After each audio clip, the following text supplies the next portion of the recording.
弟兄姊妹平安，今日所讀嘅經文係耶利米哀歌第5章第1節至22節，主題係求復興的禱告。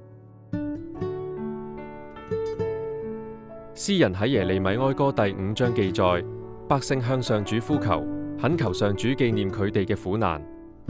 佢哋嘅產業被外邦人奪走，孤兒同寡婦無依無靠，百姓飽受羞辱。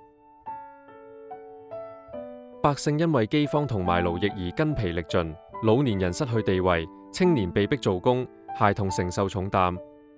百姓嘅歡樂消失，跳舞變為悲哀，心中充滿絕望。耶路撒冷因為犯罪而遭受審判，君王同領袖失去咗權柄，婦女遭受暴行，尊貴人被人凌辱。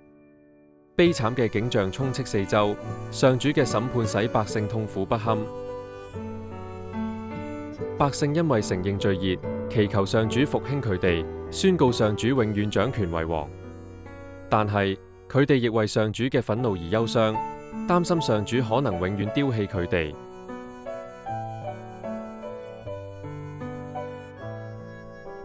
反省問題。詩人喺耶利米哀歌第5章記載，百姓向上主呼求，懇求上主紀念佢哋嘅苦難。